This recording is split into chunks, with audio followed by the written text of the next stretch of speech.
अस्सलाम वालेकुम, नमस्कार, सत श्री अकाल एंड गुड इवनिंग। मैं हूं आरज़ू काज़मी और आप देख रहे हैं पॉइंट ऑफ व्यू। हमें जी ज्वाइन किया है भारत से हर्षवर्धन त्रिपाठी जी ने, जो कि सीनियर जर्नलिस्ट हैं। हम सर का यूट्यूब चैनल भी देखते रहते हैं और जैसा कि मैं हमेशा कहती हूँ कि क्योंकि सर का ताल्लुक भी प्रयागराज से है और मेरा भी, तो एक ख़ास कनेक्शन मुझे इनके साथ हमेशा महसूस होता है। बहुत शुक्रिया सर कि आज आप आए। थैंक यू बहुत सो बहुत मच। बहुत धन्यवाद, बहुत धन्यवाद। सर मन नहीं हो रहा कहीं भी। अभी हम लोग यूक्रेन और दूसरी वॉर जो है या रशियन वॉर से ही नहीं संभल पाए थे कि अब हमने देखा कि इसराइल और हमास के बीच में या इसराइल और फ़लस्तीन के बीच में भी एक वॉर स्टार्ट हो गई है। आपके ख्याल से बाकी दुनिया जो ख़ास तौर पे बड़ी कंट्रीज़ हैं जिसमें भारत भी शामिल है, वो किस तरह से इसको देख रहे हैं और किस तरह से इसको रोकने की कोशिश की जाएगी? देखिए, मुझे लगता है आरजू जी, सबसे पहले तो ये कि हम सबको ये उम्मीद रखनी चाहिए। हालांकि ऐसे वक्त में ये उम्मीद रखना भी थोड़ा सा कुछ ज्यादा लगता है, जैसे कुछ ज्यादा मांग लिया। लेकिन शांति कायम हो, जल्दी हो। और भारत की जहां तक बात है तो भारत का व्यू बहुत क्लियर है, इसमें ज्यादा कोई कंफ्यूजन नहीं है। हमारे लिए हमास और फिलिस्तीन एक नहीं। हमास एक टेररिस्ट ऑर्गेनाइजेशन की तरह काम करता है, वो एक आतंकवादी संगठन है। उसने जो कुछ भी इजराइल में अभी किया वो अकल्पनीय है, बर्बर है। वो किसी भी तरह से ह्यूमैनिटी के, मानवता के खिलाफ है। लेकिन निश्चित तौर पर कोई भी जब युद्ध होता है, कोई भी जब एक दूसरे के खिलाफ सेनाएं खड़ी होती हैं या किसी भी तरह के हमले के बाद कोई जवाब होता है, तो उसमें नुकसान लोगों का होता है और वो मानवता के लिए, ह्यूमैनिटी के लिए परेशान करने वाला होता है। मेरा ये मानना है कि दुनिया की शक्तियां, दुनिया की ताकतें जिस तरह से बटी हुई हैं, उसमें जल्दी बहुत शांति आ पाएगी ये थोड़ा मुश्किल है। यूनाइटेड नेशंस जो लगभग इररेलेवेंट सा हो चुका है, वो अपनी कोई बड़ी भूमिका निभा पाएगा, इसमें भी मुझे संदेह है। लेकिन भारत को लेकर बहुत स्पष्टता है मुझे। भारत की सरकार, भारत के लोग आतंकवादी संगठन या दुनिया में कोई भी आतंकवादी गतिविधि हो उसके पूरी तरह से विरुद्ध है। लेकिन युद्ध में किसी की जान जाए, किसी के नागरिक मारे जाएं, उसके भी खिलाफ खड़े होते हैं। और हम ये चाहते हैं कि जल्द से जल्द, जितनी जल्दी हो सके, इसका शांति का रास्ता निकले, युद्ध रुके। ये बहुत जरूरी है। लेकिन सर इस वक्त तो ऐसा नहीं लगता कि दोनों में से कोई एक भी इस तरह से नजर आ रहा है कि कोई इस युद्ध को या इस वॉर को रोकना की कोशिश में हो, या चारों दोनों कंट्रीज की बात कर रही हूँ, इसराइल की भी और फलस्तीन की भी। लेकिन सर कोई ऐसा रास्ता है कि आइंदा ये ना हो? चले अभी तो जितने दिन ये चलेगी वॉर सो चलेगी, लेकिन आइंदा के लिए ये बार बार हम देखते हैं कि दोनों में झड़प होती है, दोनों में झगड़ा होता है। कोई ऐसा रास्ता जिससे कि इनकी स्टेट्स जो है वो अलग कर दी जाए? कोई तरीका आप देखिए, समझते हैं ऐसा? मुझे लगता है कि यूनाइटेड नेशंस की जनरल असेंबली में भारत के प्रधानमंत्री नरेंद्र मोदी का वो भाषण, उसको निकाल कर सबको सुनना चाहिए। और उन्होंने एक बात कही थी, उन्होंने कहा कि अगर हम यूनाइटेड नेशंस की बात कर रहे हैं, यूनाइटेड नेशंस जैसी संस्था है, और उसके बावजूद अगर दुनिया के दो देश लड़ रहे हैं, इसका मतलब ये हुआ कि हमने जिस वजह से ये संस्था बनाई थी, ये ऑर्गेनाइजेशन तैयार किया था, ये इंस्टीट्यूशन खड़ा किया था वर्ल्ड वॉर टू के बाद। दुनिया को यही लगता था ना कि जब भी कभी कॉन्फ्लिक्ट होगा, दो देशों के बीच में बॉर्डर इश्यूज होंगे या दूसरे इश्यूज होंगे, तो ये इसको रिजॉल्व करेंगे, खत्म करेंगे। लेकिन दुर्भाग्य से कई बार ये भी दिखता है कि अमेरिका और दूसरे पश्चिमी देशों की कुछ जेबी संस्था जैसी बन गई है। कई बार ये दिखता है कि जब तक अमेरिका के हित नहीं होते हैं तब तक तो वो ठीक काम कर रहा होता है, लेकिन उसके बाद अचानक उसके सुर बदल जाते हैं। कई बार होता है कि वो कुछ ताकतवर देशों के सामने अपना जो उसकी जो जिम्मेदारी है, उस जिम्मेदारी को वो बखूबी निभा नहीं पाता है। मुझे लगता है कि एक तो सबसे पहला काम होना चाहिए कि यूनाइटेड नेशंस में दुनिया की हिस्सेदारी हो। ये जो 5 देश वीटो लगाकर चलते हैं, अब आप सोचिए उन वीटो वाले देशों में 3 देश एक तरफ हो गए हैं, 2 देश एक तरफ हो गए हैं। रशिया और चाइना वो पूरी तरह से फिलिस्तीन के पक्ष में खड़े हो गए हैं और अमेरिका इजराइल के पक्ष में खड़ा है। लेकिन यहां एक बात और है जो ज्यादा चिंता की दिखती है। चाइना में सबसे ज्यादा मुस्लिमों पर अत्याचार होते हैं, बिना किसी बहस की दुनिया जानती है। उइगर मुसलमानों के साथ जो हो रहा है, इसको लेकर कोई भी संदेह किसी को नहीं। लेकिन कमाल की बात यह कि पाकिस्तान, उसकी अलग वजह है, वो चीन के साथ खड़ा रहता है। दुनिया की जितनी मुस्लिम कंट्रीज हैं उसके साथ खड़ी रहती है। सऊदी अरब जो एक मॉडरेट कंट्री के तौर पर अभी देखा जाता है कि वो बहुत सी चीजें चेंज कर रहे हैं, बहुत सा सुधार कर रहे हैं, वहां के जो प्रिंस हैं वो एक प्रोग्रेसिव लीडर के तौर पर दिखते हैं, वो दुनिया में अपनी जो छवि है उसको बदलना चाहते हैं। कई बार लोग ये भी कहते हैं कि उनको सिर्फ बिजनेस से मतलब है, मनी से मतलब है, वो रिलीजियस फिगर के तौर पर नहीं जाना चाहते। लेकिन आप सोचिए कि चाइना सऊदी अरब के रिश्ते अच्छे होते हैं, इजराइल के साथ जैसे ही रिश्ते अच्छे होने शुरू होते हैं, अचानक हमास के आतंकवादी टूट पड़ते हैं। ये इसको हम यूं तो नहीं कह सकते ना कि सब कुछ ऐसे ही हो गया, अचानक किसी ने तय किया। और अब ये जरूर है कि फिलिस्तीन और इजराइल को लेकर उनके जो रिलीजियस फेथ हैं, उनका जो जमीन का टुकड़ा है जिसको लेकर वो लड़ रहे हैं, वो बिल्कुल ठीक बात है। मैं तो वहां कभी गया नहीं हूं, इसलिए मैं जानता नहीं वहां के बारे में ज्योग्राफी। लेकिन जो हम लोग जितना कुछ पढ़ते हुए जानते हैं कि वो गाजा पट्टी का इलाका और उसके बगल में इजराइल और जो अल अक्सा मस्जिद है, या फिर जो जिसको हम बार बार कहते हैं कि 3 अलग अलग रिलीजियस फेथ के लोगों का वो एक हिस्सा है, सबको लगता है कि यहीं पर हमारे लिए सबसे महत्वपूर्ण है। लेकिन जब यूएन रिजोल्यूशन हो गया, जब दोनों के बीच में क्लियर कट जमीन का बंटवारा हो गया, उसके बाद अगर कोई एक दूसरे के टेरिटरी में कर रहा है, चाहे वो इजराइल हो, चाहे फलस्तीन हो, चाहे दूसरे अरब नेशंस हो, तो फिर यूनाइटेड नेशंस की भूमिका कहां रह गई? और वीटो पावर वाले देश अगर आपस में खुद लकीर खींच के बैठे हैं, भाई पंच जो होगा, हम लोग तो बार बार भारत में कहते हैं ना कि सरपंच बनेगा, पंच बनेगा। पंच का मतलब जो जस्टिस करने के लिए बैठा है, जो जिस कुर्सी पर बैठा है वही उसको जस्टिफाई नहीं कर रहा है तो कैसे काम करेगा? तो मुझे लगता है कि यूनाइटेड नेशंस को नए सिरे से, जिसको हम रिफॉर्म की बात करते हैं, जिन सुधारों की बात करते हैं, वो रिफॉर्म अभी की नीड है, आज की नीड है कि तुरंत ये होना चाहिए। और वहां जो बॉडी बैठे वो दुनिया के खांचों से अलग हो, डेमोक्रेसी को वहां ज्यादा महत्व मिलना चाहिए। जो डेमोग्राफी के लिहाज से दुनिया का बड़ा हिस्सा है वो उससे बाहर है, वो उसमें शामिल ही नहीं है, किसी भी यूएन की स्कीम में वो शामिल नहीं होता।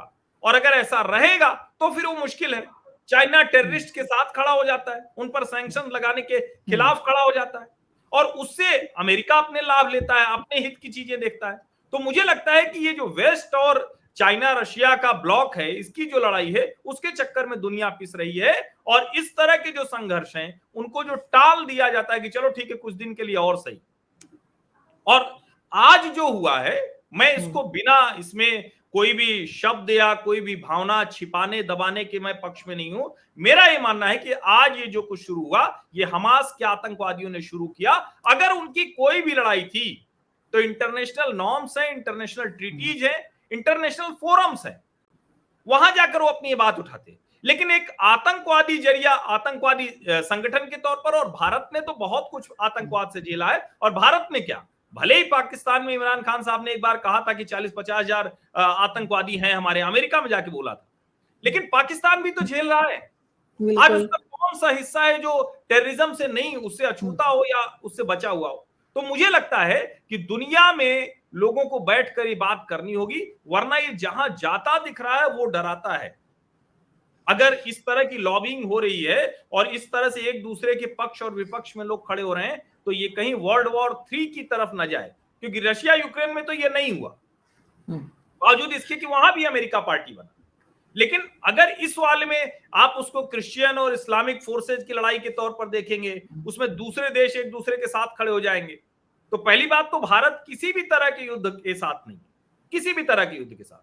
और जो प्रधानमंत्री नरेंद्र मोदी ने व्लादिमीर पुतिन से कहा कि ये युद्ध का युग नहीं है, उस पर मुझे लगता है कि दुनिया को सोचना चाहिए। जिस G20 के डिक्लेरेशन को लेकर हम जहां से आगे बढ़े थे, आज उससे हम रेग्रेसिव होते हुए दिख रहे हैं, पीछे जाते दिख रहे हैं। तो उसकी सबसे बड़ी वजह यही है कि हमारे उस इंस्टीट्यूशन ने अपनी जिम्मेदारी नहीं निभाई या निभा नहीं पाया। सबसे पहला काम वही करना पड़ेगा। बिल्कुल ऐसे ही है सर। पाकिस्तान की तो खैर अपनी मजबूरी है कि वो चाइना को कुछ नहीं कह सकते, चाहे जो मर्जी वहां हो रहा हो। जिस तरह के उनसे लोन्स ले रखे हैं, जो प्रोजेक्ट्स स्टार्ट करवा रखे हैं, और जिस तरह से पैसा उनसे मांगते रहते हैं, तो जाहिर है एक तरह से काफी हद तक हम चाइना की कॉलोनी से बनते चले जा रहे हैं। लेकिन बाकी कंट्रीज खामोश हैं, वो कोई बात नहीं करती हैं। जो वहां पर उइगर मुस्लिम्स हैं उनके लिए, उनको जरूर इस पे बात करनी चाहिए। सर, मीडिया का जो इस वक्त इसराइल और फलस्तीन या हमास के बीच में चल रहा है, मीडिया का क्या रोल है? हमारे यहाँ पहले ये कहा गया कि वो एक वीडियो आपने भी देखी होगी, सोशल मीडिया पे बहुत ज्यादा गर्दिश कर रही थी, जिसमें कोई फीमेल की डेड बॉडी लेके और ये हमास वाले घूम रहे थे। कहा गया कि ये कोई फौजी थी और उसको मार के इस तरह घुमा रहे। उसके बाद कहा गया नहीं, ये कोई जर्मन खातून थी जो वहां किसी लड़की थी जो वहां कहीं किसी पार्टी में या किसी फेस्टिवल में गई थी। अब आज सुबह जो न्यूज चल रही है वो ये है कि वो जर्मन लड़की जिंदा है और उसका ट्रीटमेंट चल रहा है। अब किस चीज पे इंसान बिलीव करे? हम एज अ मीडिया पर्सन भी कंफ्यूज हो जाते हैं कि कभी कुछ खबर आ रही है, कभी कुछ आ रही है। आपके ख्याल से क्या तरीका होना चाहिए मीडिया का कि वो एकदम सही न्यूज दे? देखिए, मुझे लगता है कि ये सबसे आज के दौर में मीडिया के लिए सबसे बड़ा धर्म संकट का सवाल है। और उस लड़की को, चूंकि उसकी जो मदर है उनका स्टेटमेंट मैंने देखा, उस लड़की का एक वीडियो भी रिलीज हुआ है जिसमें वो वर्ल्ड पीस म्यूजिक फेस्टिवल जो वहां पर हो रहा था, उसमें वो बहुत हंसती खिलखिलाती नाचती हुई सी दिखती है, जिसके लिए लोग जाते हैं वहां। और हमको वो तस्वीर भी याद है, वो वीडियो भी याद है जिसमें हमास के आतंकवादी उसके उस लड़की के शरीर पर कपड़े नहीं है और बेहद, जिसको कहें कि इससे अपमानजनक शर्मसार करने वाला नहीं हो सकता। हमारे भारत में भी कई पत्रकार हैं। अब उसमें चूंकि अलग अलग थियरी जाने लगती हैं और मीडिया का एक धड़ा कुछ और बताता है, एक धड़ा कुछ और बताता है, लेकिन कम से कम हम लोग जो देखते हैं, भारत में हम लोग जो देखते हैं, हमारे लिए तो हम वो देश हैं, हम वो संस्कृति हैं जो सबसे पहले कहते हैं यत्र नार्यस्तु पूज्यन्ते रमन्ते तत्र देवता। हमारे लिए तो महिला कोई भी है, अगर उसके साथ कोई गड़बड़ हुई तो सबसे मूल बात वही है। ये अलग बात है कि हमारे देश में भी उस तरह की चर्चाएं होती हैं, ऐसा नहीं कि हमारा देश कोई बहुत अलग है और हमसे ही कट के तो आप वहां बैठी हुई हैं, हमारा ये हिस्सा थे तो पाकिस्तानी भी उसी तरह से हैं। लेकिन जो अतिरेक है उसका असर यहां दिखता है। अब एक मुस्लिम जर्नलिस्ट पहले थी, फॉर्मर जर्नलिस्ट थी, उसने उसको जस्टिफाई किया, उसने उसको कहा कि वो जर्मन लड़की तो वो कम कपड़े पहनकर ही इंस्टाग्राम पर उसने अपने फोटो डाल रखे हैं। अब बड़ा ही सुनकर बड़ा अजीब लगता है कि कोई लड़की किसी लड़की के लिए कोई मतलब कैसे कह सकता है कि उसने कम कपड़े पहने या ज्यादा कपड़े पहने। हिंदुस्तान पाकिस्तान में कपड़े पहनने की जो एक जिसको कहते हैं किस तरह से लड़की दिखे वो अलग तरीका होगा, वेस्ट में अलग तरीका है।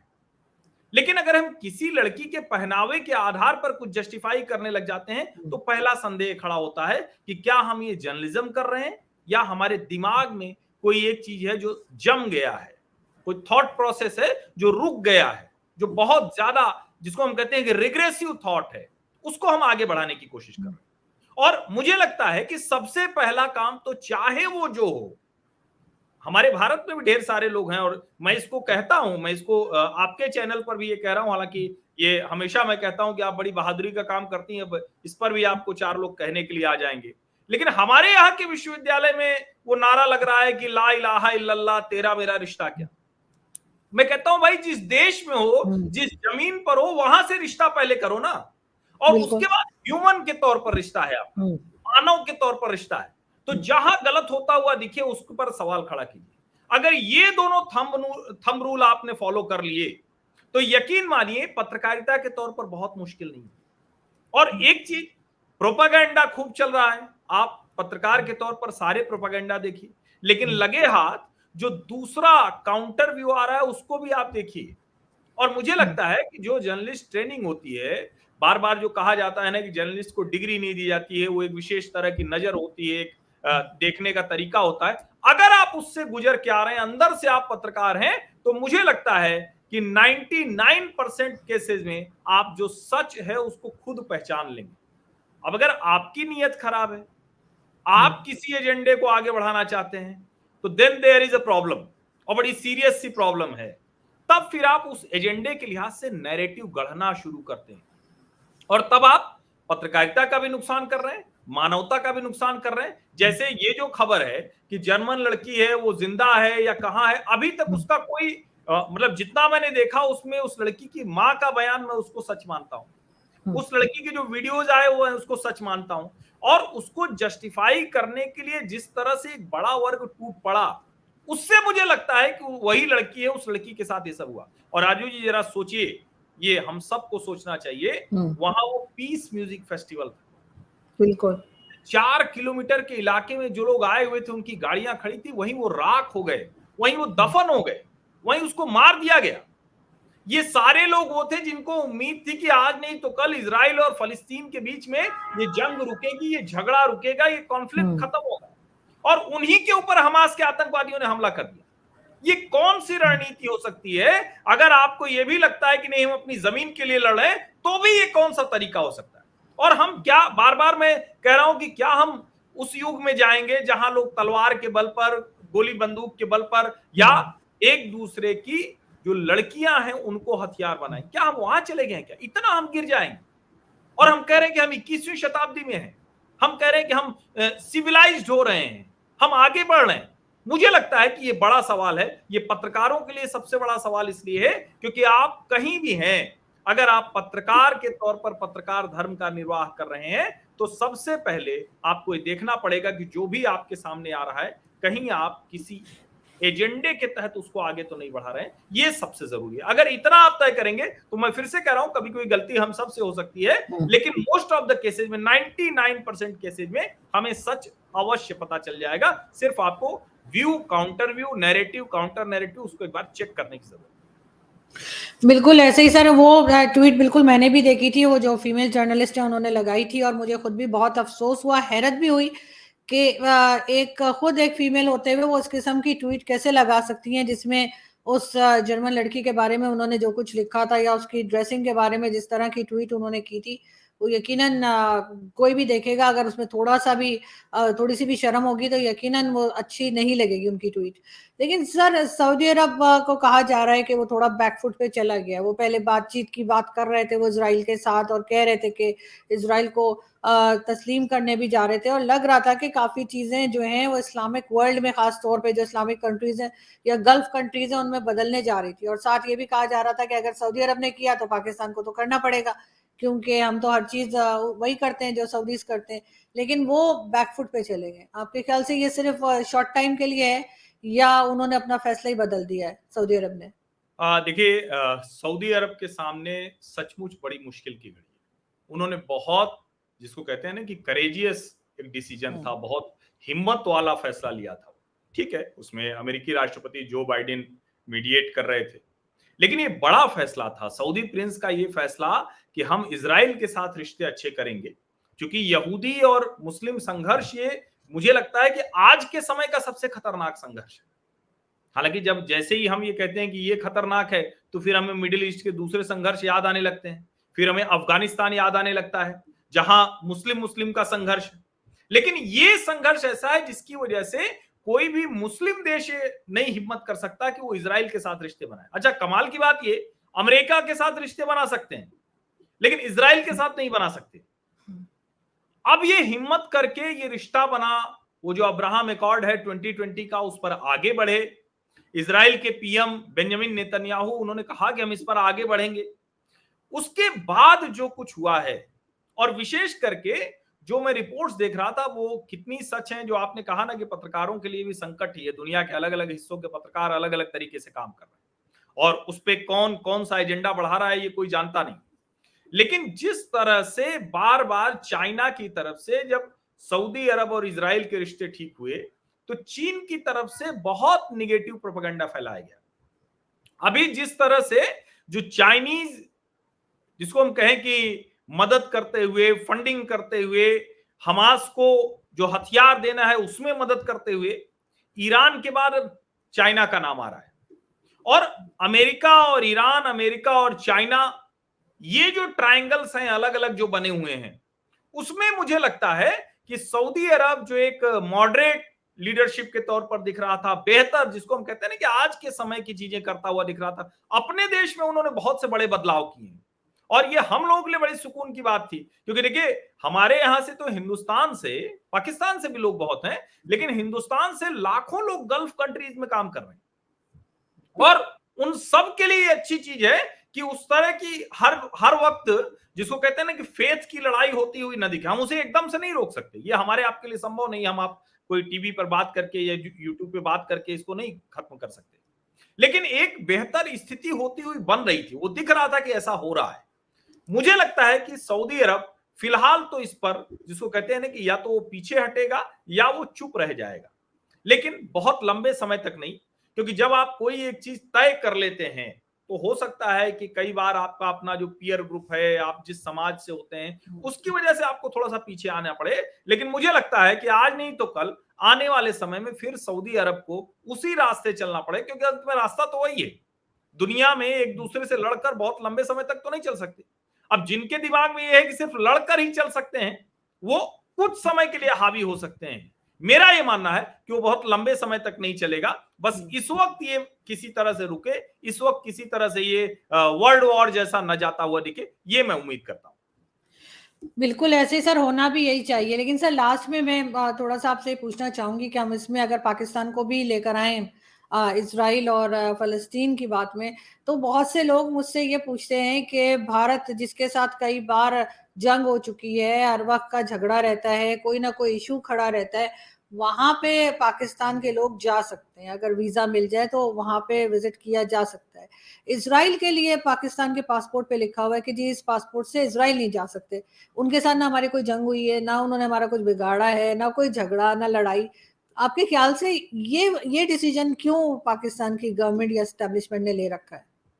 मुझे लगता है ये वो मैंने जो कहा ना कि लोगों के दिमाग में कहीं कुछ जम गया है, कुछ रिग्रेसिव थॉट जम गया है। और पाकिस्तान को तो जरा बचना चाहिए। हम लोग तो कहते हैं ना, बेगानी शादी में अब्दुल्ला दीवाना। तो ये पाकिस्तान देश के तौर पर ऐसा अब्दुल्ला क्यों बना हुआ घूम रहा है? दुनिया के किसी हिस्से में, मुस्लिम देश में अगर कोई समस्या है, बिल्कुल आप कहिए कि हम, अगर कोई गलत है तो हम उसके साथ खड़े हैं।